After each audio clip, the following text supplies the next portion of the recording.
Hello and welcome back to Read Becca for a chatty weekly catch-up on everything I read, everything I'm currently reading, and everything I'm looking forward to reading. I feel like every time I check in lately, I just start with I'm tired.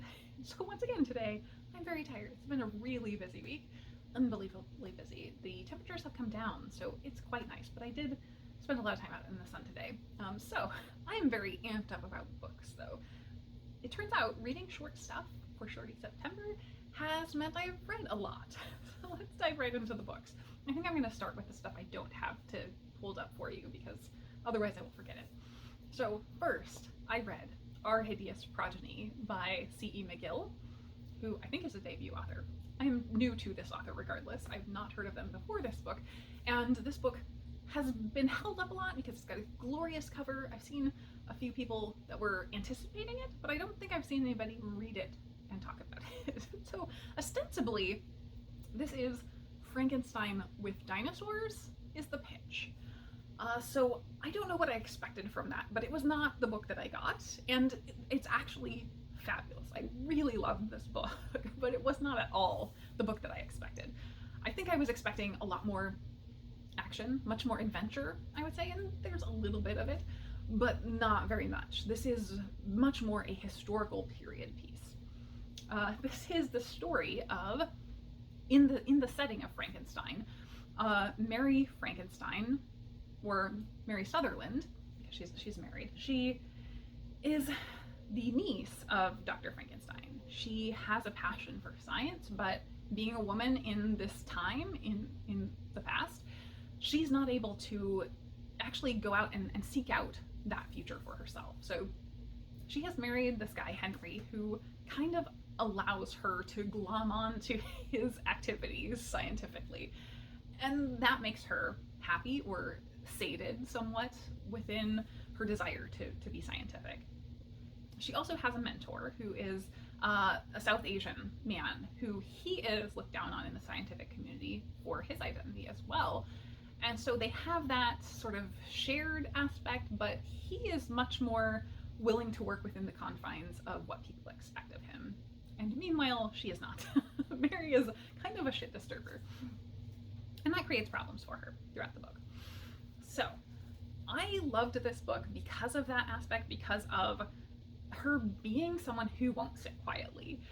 She is such a great dynamic character. She always speaks up for herself, or she speaks up for herself and she feels bad or chides herself a bit when she doesn't. And she thinks better of it, really, when she wishes she had stood up for herself. And she often can't get what she wants. She idealizes science so much and wants to seek out redoing this wonderful experiment that Victor Frankenstein carried out of creating life. And she has this idea to go seek this out. She also really idealizes the ideas of archaeology and geology, but she doesn't know that much about them. And Mary Anning comes up as someone who is kind of this public figure of the time. Mary Anning is a real historical figure who was kind of a woman naturalist as well in the paleontology area. And so she dreams of that being the reality for her, of how could she achieve that. And things move forward. I don't want to talk too much more about plot, but it is quiet and slow. It does focus on much more her place in the world than the science that they're doing. There is a lot of science though, and it feels very grounded, even though clearly this is a speculative science element. Obviously she and Henry at points do decide to work toward this scientific goal from her uncle's notes, and what if they could make this happen. There was a really interesting actual science nod to things like yeast, ferments. Are they living things that spring forth more life, or are they dead things that become living? How does that work? And these scientists kind of being enamored with exploring that more. So I loved reading about that. I love the characterization on the page because there are so many characters that are at odds, or even with her mentor, Mr. Jamsitji, who is the South Asian guy. He at times is not necessarily in conflict with her, but he is maybe putting her in her place, or telling her that they have a place, that they're not allowed to do certain things or be in certain spaces, and doing so is actually going to create more problems for her, or trying to do so is going to create more problems for her. So he's trying to create a framework for her, and she's pretty strongly rejecting it. So there's a lot of great tension between the characters. There's also a wonderful sapphic element. This being a very historical fiction type work, it doesn't really play out in any graphic detail or anything, but there's certainly a lot of unrequited sapphic yearning. Our main character definitely feels like she has had those feelings and they couldn't be realized for her. And in the same way as science has been for her, where she has found a way to make life hospitable to herself, to her desires. In that area, she looks back on this time when she kind of messed up a friendship that she loved by doing the unexpected and undesirable thing. And she wants to find space to carve out for herself there. But she kind of had to make the decision between science and who she wanted to be, and so she married a man so she could do science with him. And he is very grudging and at times frustrating, certainly. Her husband is quite great to her a lot of the time, but when it comes to science, he does look down on her. He doesn't treat her as a serious equal, even though she has these great ideas. So I think that's all. I feel like I've rambled on way too long about this book, but I really loved it. I loved the exploration from a very grounded historical fiction perspective. This is really, it feels like historical fiction with that one slight speculative science element. I thought this was going to be maybe much more action-packed, but I would put this in the vein of things like Sarah Perry's Essex Serpent, Jess Kidd, Diane Setterfield, that sort of thing. This is very serious, dramatic, slightly gothic fiction. And I think it fits so well with that and incorporated the Frankenstein story lightly and made it really interesting and kind of questioned these aspects of sexism and women in science and how much of the world was effectively, limiting to women at the time. So I loved that exploration. I loved the kind of slow, thoughtful story that this told. Then I read a real shorty, like novelette length at most, and that was Coffee, Milk, and Spider Silk by Coyote J.M. Edwards.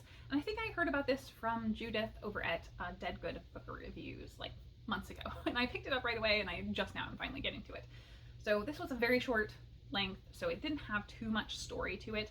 This is a cozy fantasy type, and oddly, it is in what feels like a modern real world. There's things like cell phones, that sort of thing.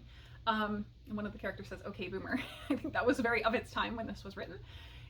And I liked it. I didn't love it because it is so short. I think that the author could do some really great things in this world or expanding the story. So I would look forward to reading some more work from this author.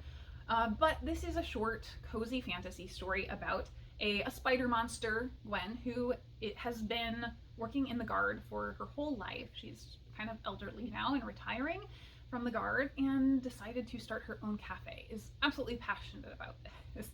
However, she doesn't really have any skills there, and she also hasn't done very much research about what it takes to start a business, but she does anyway. That kind of bothered me a little bit, but I was fine with it. It's very short. So Gwen winds up going through the process of recruiting people, and I love the side characters. We had a Minotaur, kind of helps her run things, and a curmudgeonly teenage dryad who doesn't really like anybody, who winds up roped into helping out. And this follows that very standard trope of everything is going to fall apart if we don't get to this big event and have it be a success. So that big event is an open mic night. So in our short plot, everything is gearing toward this open mic night and then the fruition of the open mic night playing out. So really you have to be behind the characters and enjoying the characters that you're reading to like a book like this or a novelette like this. And I did. I really got behind them. I loved seeing all of the side characters really felt dynamic and lively. So I don't have too much more to say about the characters or the story. It was an enjoyable, quick time, and it wasn't too memorable. I do think that, like I said, if this had been expanded a little more, you could have seen something like Legends and Lattes, or even if you have read Legends and Lattes and want something with a similar vibe, this would be great to go to for just a quick couple, like 20-minute read. You will get through it quickly. I will say I also thought this was a romance, and there is no romance in this whatsoever. It seems to be a fairly queer norm setting in that we have a couple of couples mentioned, but not in a romantic sense, just simply like they exist. So go in aware of that, because I think I may have mentioned in my haul that I thought this had a romance as well. So no romance in this novel. Next, I finished up Book 2 Prize book An Immense World by Ed Yong.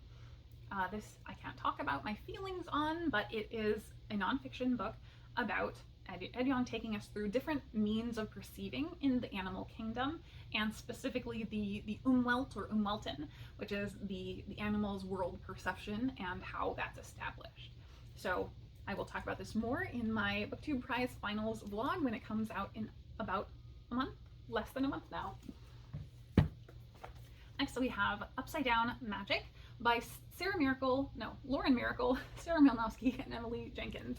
I mentioned in my TBR that this is a really hyped, very popular young middle grade fantasy series, and so I went in with high expectations, and this even blew those out of the water. I really enjoyed this. I thought this was fantastic, and it so hit the spot of the kind of fantastical novel that's with magic school that I have been wanting or needing.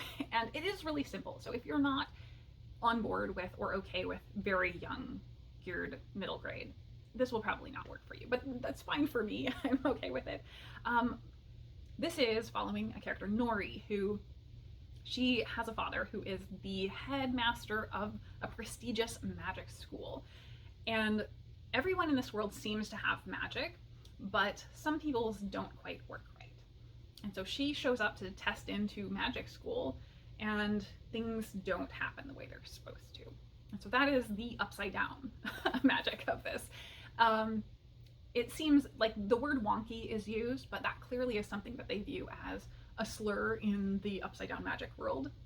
So repeatedly the kids will say they're wonky about themselves, but then the teachers will correct them and say, oh no, it's upside down, you know.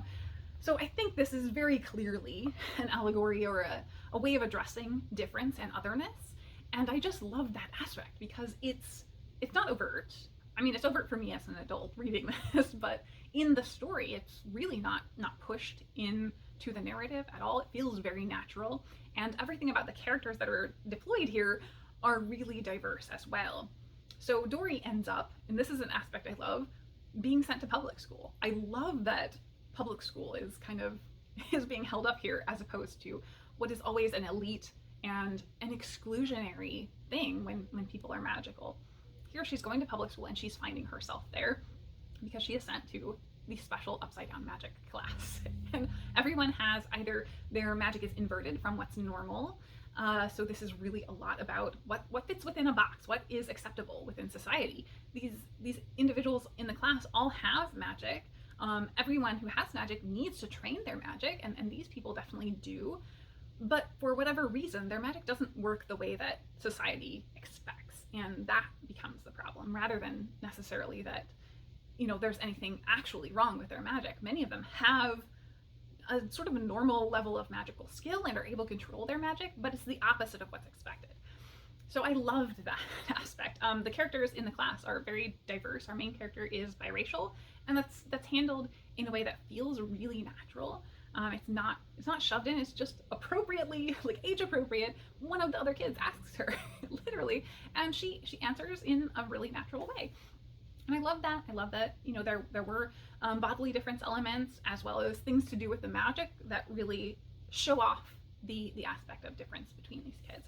And so I love this journey of self-acceptance for our character Nori, and what exactly, you know, she's very resistant to being a part of this different and othered crowd initially, and she sort of does have to find her way toward joining in and delighting in being different. So I really, really liked this, and I'm definitely going to be continuing on with the series. Next and last, I have Defekt by Nino, Cipri, and I read this for the mid-month book bash this weekend. I don't want to spoil anything, so this is going to be spoiler-free. I did talk about it completely in the vlog for mid-month book bash, which will be going up likely this week. So non-spoilery thoughts. This is the second in a duology, I think, or there haven't been any more books announced for it, and it's very weird. You do not need to have read the first book in the duology at all. There is a slight character overlap at the beginning, but again, you don't need to know who that character is in relation to the first book whatsoever. This takes place in a store called Light and World, that is an IKEA-like store, and we are following a character named Derek, who is the ideal model employee whose whole life revolves around his work at Light and World. He spends his time very wrapped up and caught up in being the model employee. And so really quickly, things about his sense of self and him as an employee begin to unravel and in strange and absurd ways. And so this is a journey of self-discovery as well. So I had a little bit of that this week in my books. I loved the discussion here that's had in this book about corporate culture and the ways that we identify with corporate culture, and again, finding our own identity separate from that. So really great book, lots of absurdist things. I think this one went into the realm of goofy, where the first one for me didn't. It was very absurd and a little bit humorous. This one got kind of goofy at times. It is still absurd, it has some kind of Lovecraftian weirdness, and I absolutely adore, like, number one favorite part of this is that it's got kind of a mixed media element, in that it's told normally through most of it, but interspersed are things like emails and employee guides, memos, reports, performance reviews, all throughout this. So I think if you liked horror story and want a more humorous take, you might pick this up, because it was great. I really, really enjoyed it. So that is it for my reading that I finished this week. My reading in progress actually looks a lot more daunting, but I'm good with it. I'm actually feeling very good about my reading. So things in progress still, I still have Tess. Tess is going on, but I'm over halfway, so great progress. I started The Escape Artist, my last BookTube prize book, and I have begun the Poe journey. I'm reading the complete poems and stories of Edgar Allan Poe. So this is a real chonker. This is going to be a long process, so I'm not going to hold it up every time. But yeah, this is the marker for beginning this. And I have actually started this from the beginning before and read about 70 pages of the stories. And this time around, starting with the poems at the back. So we will see how this goes and how long it takes. And I am buddy reading that with That's So Poe appropriately.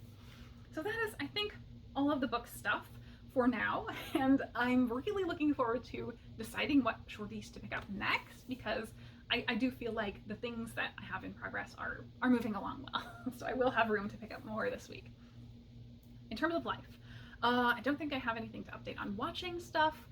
In life stuff, it has been a chaos week again, absolutely jam-packed. I think I went to the art fair today, and so you will see footage of that in mid-month book bash vlog. I think the one thing to mention is, like, the great thing. Let's talk about the good things, right? Not the bad things. Good thing, my teeth are naked. So I've had my orthodontist appointment this week. Everything was great in line. So right now I just have clear retainers to wear for like 6 to 8 weeks until I get my aligners for the top, my Invisalign. So that is fabulous. I'm still adjusting. My teeth feel really weird without having bands in and metal in there, and it's less of a mess, but it feels much more foreign right now. So I'm still very much adjusting, but it is really exciting to have my teeth back a bit. So that, I think, is everything that's going on with me. I hope everyone is having a wonderful reading week, and I hope everyone is enjoying all of the reading events, but especially Shorty September, because I am having a great time with it. So that's it for me this weekend. Thanks so much for watching.